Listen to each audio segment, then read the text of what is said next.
미국하고 한국이 상황 완전히 다르죠. 한국에서 이렇게 70년대, 80년대 그 기억이 잊혀지진 않아서 대단하다는 그런 생각이 들었었어요. 부러웠어요. 사실 이렇게 부럽다는 생각이 들었었어요. 아, 한국에서 이렇게 시민들이 뭐가 잘못되면 뭉치는구나. 엄청난 자신감이 생겼잖아요, 한국이 화려해, 되게 획기적이고. 다이내믹 코리아는 걔는 이제 말이 아닌 것 같아요. 안녕하세요. 저는 다프나술이라고 합니다. 현재 스탠퍼드 대학교 한국문학 교수이고요. 여름마다 미네소타 북쪽에 가서 숲속의 요수라는 언어 마을 프로그램 운영하고 있습니다. 저도 이제 한국 역사를 공부하는 사람이기 때문에 일어나는 일들 보면서 걱정 많이 했었어요. 제가 한국을 사랑하는 마음도 있지만 공부하는 것도 있고, 그리고 저희 가족도 여기 이제 사시니까 친한 친구 다들 여기 살고, 그래서 걱정 많이 했었어요. 박정희 시대 때 민주주의 어렵게 이제 얻었는데 또 이게 사라지지 않나 이런 이제 걱정하면서도 북쪽도 걱정했었어요. 사회가 좀 약해지고 흔들리는 그 시기에 북쪽에서 갑자기 공격하지 않을까? 공격하려면 지금 이때는 이제 공격하는 게 아닐까 걱정했었어요. 새벽에 한국은 이제 밤 11시쯤이었잖아요. 그때 제가 깨어 있었어요. 이렇게 일찍 일어나서 한국에 있는 친구하고 서로 카톡으로 이렇게 얘기를 좀 받고 있었는데 갑자기 이런 일이 있었다는 걸 이렇게 알려주는 거죠. 에이, 설마 무슨 말이야, 그럴 일 없지. 이렇게 저는 못 믿었어요. 못 믿다가 저도 이렇게 딱 찾아보니까 나오는 거예요. 그래서 너무 놀랐고요. 새벽 일이지만 몇 시간이 이제 밖에 안 됐지만은 그 사이에 별 걱정 생각을 많이 했죠. 아유, 너무 대단했죠. 부러웠어요. 사실 이렇게 부럽다는 생각이 들었었어요. 아, 한국에서 이렇게 시민들이 뭐가 잘못되면 뭉치는구나. 겁 없이 뭉쳐서 나가서 이게 아니다라는 거를 확실히 보여주는 게, 그것도 막 춥고 그런데도 다 나가서 한 목소리를 이렇게 내는 게 너무 부럽더라고요. 어느 사회, 어느 역사, 나라를 이렇게 가면은 아픈 역사들이 있어요. 전쟁도 나고 안 좋은 경험들이 많이 하지만 한국에서 이렇게 70년대, 80년대 그 기억이 잊혀지진 않아서 대단하다는 그런 생각이 들었었어요. 잊혀지지 않고 이렇게 되면은 우리가 이렇게 되는구나. 그 기억이 되살아서 민주주의를 정말 어렵게 이렇게 얻었는데 포기하면 안 되는 것이 있다는 것은 확실히 느껴지니까 그게 아마 특징이 아닐까. 다른 곳이면 좀 어떤지 모르지만 한국에서는 어렵게 얻은 민주주의를 포기하지 않겠다는 것이 특별한 것 같아요. 미국에서 이제 지금 살고 있으니까 제가 느껴지는 게 뭐냐면, 미국 일단 땅 덩어리가 엄청 크잖아요. 그리고 미국에서는 빈곤 차이, 지역별 문제들, 도시하고 비도시, 지역 차이, 그리고 계급 차이가 여러 가지로 지금 충돌이 있으니까 뭉치는 게 너무 어렵고요. 정말 큰 문제가 되는 것이 미국의 SNS, 그 소셜미디어 위주로 사람들이 자기가 사실이라고 생각하고 뉴스라고 생각하는 것만 이렇게 자기 것만 이렇게 들으니까 다른 사실 있을 수 있다는 걸 이렇게 상상조차를 못하고요. 반대쪽은 아예 그냥 거짓말이라고 생각을 하는 거예요. 그러니까 같은 나라지만 가치관, 그리고 과거, 현재, 미래에 대한 생각 자체가 다른 민족이라고 이렇게 생각할 수 있어요. 그리고 미국은 다양한 민족들이 살잖아요. 그러니까 한국에서도 물론 이제 이렇게 다양한 요즘은 또 시민들이 많이 살지만 미국에서는 뭐 종교도 다 다르고 또 민족 자체가 다 이제 다양하니까 공통점, 이렇게 뭉칠 수 있는 그런 것들이 이제 많이 없어요. 미국하고 한국이 상황 완전히 다르죠. 한국은 좀 그런 것 같아요. 이렇게 뭉치고. 근데 한국에서도 좀 갈등 많잖아요. 좌우 갈등인지 많이 있어서 그런데 70년, 80년대로 다시 돌아가겠다는 한 명도 없어서 이번에 이 일 좀 잘 이렇게 막은 것 같아요. 문학을 통해서 가장 제가 생각할 때는 중요하게 이렇게 배우는 것이 남들의 시선에서 세상을 보는 것을 배우기 때문에 그게 좀 큰 것 같아요. 이제 앞으로 어떻게 해야 될지 분석해서 이렇게 결정하는 것은 정말 전문하는 사람들이고, 그리고 사회적으로 이렇게 강한 사람도 그렇지만은 약한 사람을 보호하는 그런 이제 의무감이 이제 있잖아요. 근데 그게 그 결정해 나가는 게 쉬우면 누가 못해요. 근데 어려우니까 정말 어려운 결정해야 되고 쉽진 않은 일인데, 문학은 대단한 작가들이 이제 세상을 보는 눈이 이렇게 예민하고 그러니까 이렇게 또 생각할 수 있겠구나. 나만 이렇게 옳은 게 아니라 다른 시선에서 다른 이제 입장을 내가 생각하지 못했던 입장에서 또 세상을 이렇게 생각할 수 있겠구나라는 것은 문학을 통해서 배울 수 있는 거예요. 그래서 문학을 통해서 마음속에 있는 여러 가지 경험했던 부분 이제 반영하는 것이 이제 문학이기 때문에 다양한 그 가능성을 보여줄 수 있는 것이 문학이라고 생각합니다. 저는 일단 그러니까 이스라엘에서 자랐다고 이제 얘기했잖아요. 근데 이스라엘이 자랑스럽게 생각하는 것이 뭐냐면 질서가 없어요. 이제 나이 뭐 등급 이런 건 이제 떠나서 누가 나이 더 많다, 경험 더 많다 이런 거는 다 무시하고 자기가 생각 있으면 그냥 직선적으로 한다는 것이 이제 약간 자랑스러운 풍습이어야 해야 되나? 어쨌든 그런 건데, 한국에서 기본적으로 굉장히 예의가 바라요. 그게 제가 너무 좋았어요. 그러니까 좋았던 게, 속으로는 어떻게 생각하는지 모르지만 어르신분들도 이제 존경하고 저는 그게 좋았어요. 처음에 사실 제가 한국에 들어왔을 때 학생이었고 돈이 없었어요. 이제 일해서 돈 모아가지고 왔는데 선배들이 너무 잘 챙겨주는 거예요. 밥을 먹여주고 챙겨주고 갈 때는 좀 조심해서 이렇게 보내주고, 그런 거 보니까 와, 너무 챙기는 문화 너무 감동적이었어요. 제가 그때 학당 식당에서 순두부가 1,500원인가 이렇게 그랬었어요. 그 가장 이제 비싼 그 메뉴였어요.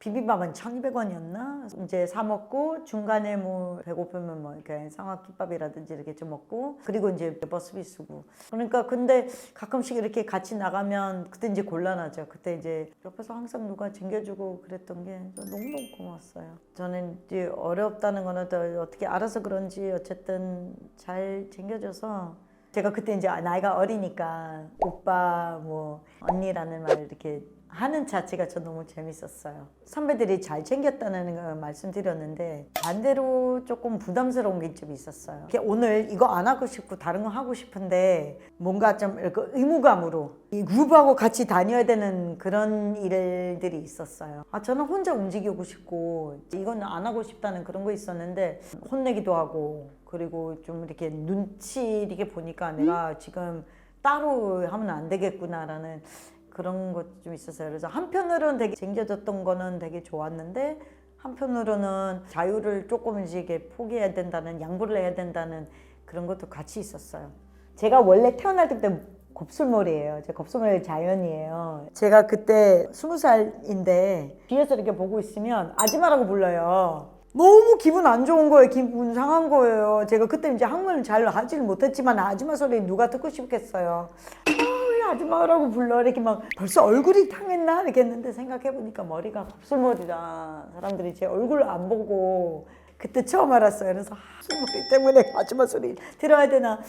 그랬죠. 30년 동안 많이 변했죠. 일단 뭐 표면적으로는 굉장히 깨끗해졌고, 한국이 90년대 뭐 화장실 가는 것도 너무 힘들었고, 그리고 이제 버스 기사들이 다 담배 피고, 그리고 이제 뭐 지하철 한번 타면은 사람 다 쳐다보고 외국인이라고, 그건 이제 그랬고, 90년대 그때 아직 밤에 거기서 이제 놀면 안 되니까 불 끄고 이렇게 조용히 들어가고 막 노는 그런 이제 그런 것도 좀 있었어요. 이제 월드컵 2002년도 뒤로는 엄청난 자신감이 생겼잖아요, 한국이. 이제 남들이 또 이제 미쳐버리는데 너무 자랑스럽죠. 그리고 이제 화려함? 한국이 화려해, 되게 획기적이고. 다이내믹 코리아는 걔는 이제 말이 아닌 것 같아요. 계속 뭔가 있어요. 사람들 계속 다니고, 그리고 24시간 뭐 이제 열려 있고요. 뭔가 계속 사람들이 바빠요. 바쁘게 움직여요. 90년대부터 지금까지 변하지 않은 것은 그 다이내믹 코리아인 것 같은데, 소비자 입장에서는 굉장히 좋아요. 먹고 싶은 것들 언제든지 먹을 수 있고 주문할 수 있고. 그런데 소비를 해주는 입장에서는 너무 어렵겠다는 생각 들어요. 언제 쉬어? 언제 그 시간에 장단점 있는 것 같아요. 제가 학생, 지금 스탠포드 학생 데리고 한국에 여름마다 들어와서 학생들한테 이렇게 세미나하고 같이 다니고 그런데 애들이 미국에서 살다가 한국에 들어오면 두 가지 얘기를 해요. 하나는 안전하다.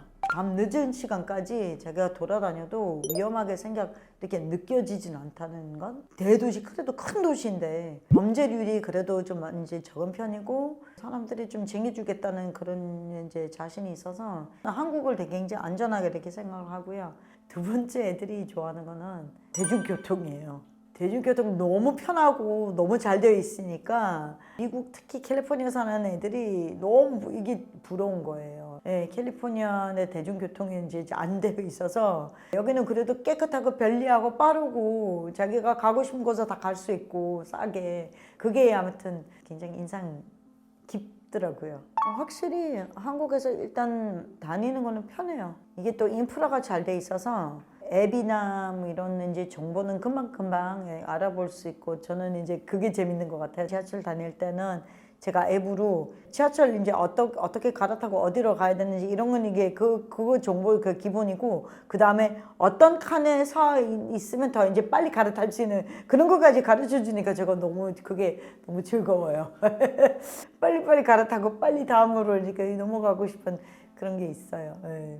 지금 미국 그 옥스퍼드 사전들 이렇게 보면은 한국말이 많이 들어왔어요. 김치는 이제 옛날부터 있었지만 이제 새로 그러니까 한국말이 많이 이제 사전에 그냥 그대로 이게 나오는 단어들이 계속 증가하고 있어서 그만큼 이제 한국 문화가 대중화가 이렇게 보편화가 됐던 것이 이제 보일 수 있는 거예요.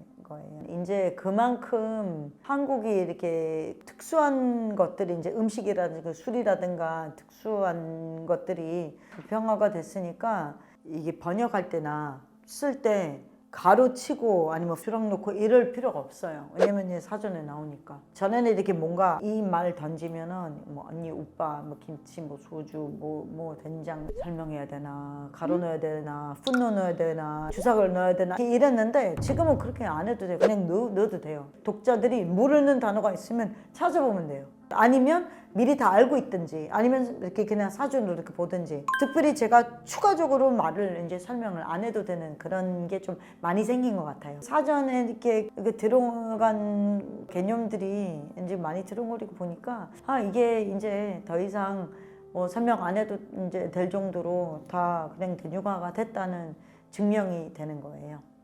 한국어 자체가 전 미국 대학에서 가장 빠르게 증가하는 언어 과목이에요. 뭐 스페인어라든지 러시아말이라든지 이런 이제 언어들이 많이 이제 축소되어 있어요. 근데 한국말만 이제 계속 증가하고 있어서 정말 그게 확실히 느껴져요. 다른 언어는 학과에서 뭐 닫기도 하고 선생님도 보내기도 하고 그런 상황인데 한국은 커지고 있다는 게 그 힘이 대단하게 느껴져요. 1999년도에 제가 석사를 한국 문학으로 하겠다고 마음먹고 그때 제가 어디에서 한국 문학을 공부할까 고민을 하고 있다가 한국학을 공부하고 싶은 사람들이 이제 질문 줄 수 있는 그런 공간이 있는데 제가 어디서 공부하면 좋을까 이렇게 질문을 던졌더니 긴 답장이 왔더라고요. 뭐 무슨 프로그램이 있고 뭐 있고 누구 선생님이고 이렇게 이제 막 정말 차근차근 이렇게 설명해 주는 그런 긴 글이 이제 왔는데 보니까 그 글쓴이가 다름이 아닌 이제 저희 지도 교수님 러스킨 교수님이셨어요. 그래서 저렇게 저 누군지도 모르시고 저렇게 친절하게 절저하게 대답해 주시는 분이면 제가 그 선생님한테서 배워야겠다 해서 UBC 대학에 지원하고 거기 이제 들어가게 됐었어요. 그래서 이제 제가 99년도에 UBC 이제 가서 공부 이제 하려고 준비를 하고 있는데 갑자기 어느 날 선생님이 갑자기 또 이렇게 연락하시는 거예요. 혹시 여름에 안 바쁘냐? 안 바쁘면 자기가 여는 프로그램이 있는데 숲속의 여수라고 애들하고 생활을 하면서 한국말 가르치는 프로그램인데 같이 참여하면 안 되냐. 처음인데 스텝도 없고 아무것도 없고 같이 하면 좋겠다. 한국말도 하지만은 태권도도 하고 그러니까. 그래서 제가 딱 그 글 보고 너무 마음에 드는 거예요. 원래 제가 움직이는 거 좋아하고. 그래서 가기로 되어 있었는데 그 해 여름이 제 할머니 좀 위독하셔서 내년부터 이제 하겠다. 그래서 2000년도부터 숲속의 여수 일반 스텝으로 들어가게 됐어요. 그게 제 계기였어요. 그때 제가 한국어 가르치고 태권도 가르치고 그런 역할을 갔었죠. 2000년도에. 그리고 제가 딱 이제 한번 참여를 하니까 너무 좋은 거예요. 그 공간이 너무 좋고 재밌고 애들하고 같이 노는 게 저도 힘이 되고, 저도 이제 한국말을 배웠으니까 한국말 가르칠 때는 이제 어떤 문법을 가르쳐야 되는지 저도 이제 고민이 되고, 또 그러면서 거기서 나오는 18세 미만 이제 어린 애들이 제가 한국말 하는 걸 보고 또 이제 용기가 생기고 이런 것이 너무 보람 많이 느껴서 2000년도부터 제가 그래서 계속 이제 그 프로그램에 참여하고 싶은 마음이 생겼어요. 처음에 10년 정도 프로그램을 하다가 중간에 또 좀 쉬었었어요. 러스킨 교수님이 저 한번 이제 부르셨어요. 다희야, 선생님이 한국 이름 다희라고 이제 해줬어요. 다희야, 나 이제 속의 여수 내가 하는 것보다 다희가 촌장으로 나가는 게 좋겠다. 나는 뒤에서 이제 모금도 하고 이제 서포트 해줄 테니까 나는 이제 물러나고 다희가 좀 하면 어떠냐. 그래서 처음에는 선생님 너무 잘 이끌으셔가지고 제가 선생님만큼은 이제 못하겠다는 그런 이제 걱정 때문에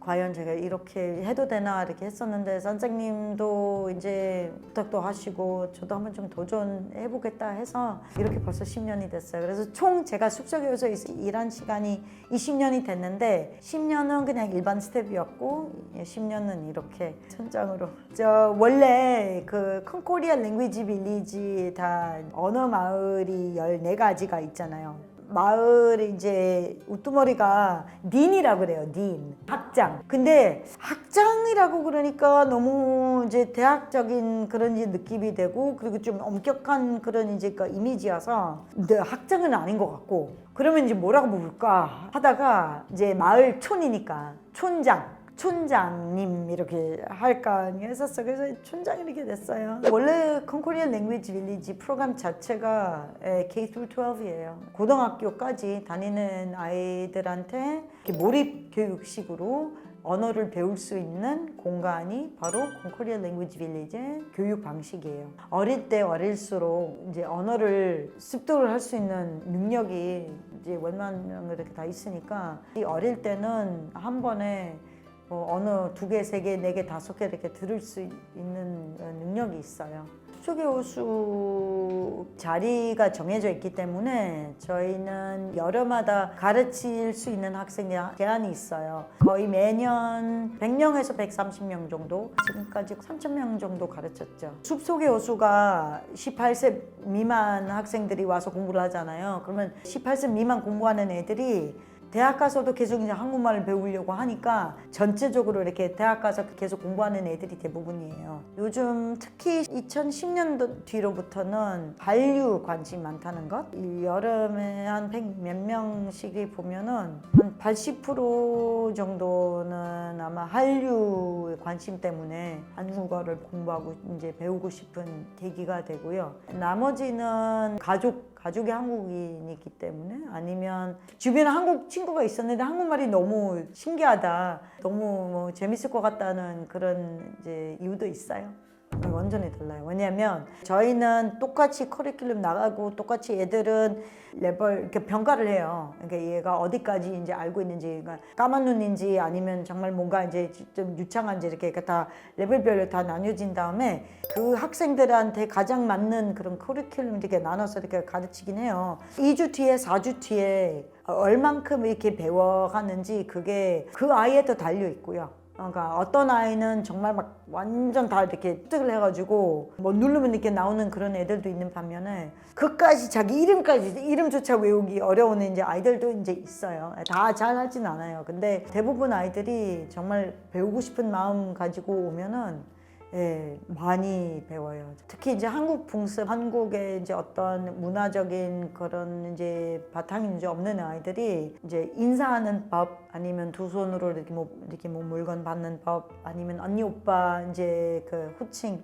하는 법, 밥 먹을 때 이제 잘 먹겠습니다 하고 이제 숟가락 드는 것 그런 것도 이제 많이 배우죠. 그게 이제 우리 일부러 인성 교육 하려고 하는 게 아니라 한국말이 그거 이제 문화적인 부분하고 또 떨어질 수가 없으니까 이게 하나로 이렇게 가르치는 거죠. 그래서 숲속에서 힘이에요. 일반 학교 이렇게 수업 시간에 가르치면 딱 정해진 시간에 1시간이면 1시간 반이면 이렇게 거기서 문법 위주로 이렇게 가르치지만 저희는 애들이 저희한테 오면은 일주일, 2주, 4주까지 있으니까 저희 정말 문화, 그리고 풍습, 여러 가지 같이 이제 가르칠 수 있는 이제 기회가 돼요. 태권도 가르치고요, 사물놀이도 가르치고, 무술도 가르치고, 춤도 가르치고, 케이팝 댄스부터 전통 춤도 가르치고요. 다 가르쳐요. 다만 한국말로 가르치는 거죠. 한국말로만 가르쳐요. 숲속의 여수가 only Korean 공간이에요. 그래서 쟤네도 한국말 못하는데 알아들을 수 있을까? 영어로 해야 되나? 그거 아니에요. 오면은 무조건 24시간 한국말만 들어요. 문학을 문화하고 이렇게 개별적으로 가르치진 않으니까 역사랑 이런 거 이렇게 설명을 하는데 문화를 어떻게 보면 경험해야 다 이제 아는 거고 그래서 학생들도 많이 알고 와요. 어쨌든 한국에 대해서 관심 가지고 한국을 접근하는 사람들이 많이 알고 있어요. 한국 문학을 읽는 그런 이제 경험을 통해서 두 가지 목적이 있어요. 하나는 인간으로서 이 살아가는 그 과정에 이런 여러 가지 경험을 할 수 있구나. 그리고 이 지금 밖으로 보는 세계가 여러 가지 모순적인 부분이 있는데 그 모순을 이해하려면 문학을 통해서 조금 더 용서의 마음도 찾고 좀 더 이제 예리한 눈으로 볼 수 있는 교구가 생기는 것이 저의 목적이에요. 그래서 한편으로는 한국 문학이지만 문학을 통해서 조금 더 이제 세계 시민으로서 나갈 수 있는 그런 힘이 생기는 것이 이제 문학의 목적이고요. 또 하나는 한국을 이해한다는 것이죠. 그러니까 하나는 세계 시민으로서의 어떤 책임감이 이제 느껴지게 하는 목적이고 하나는 한국을 조금 더 이해하려는 이제 그런 마음 키우는 것이 또 목적이에요.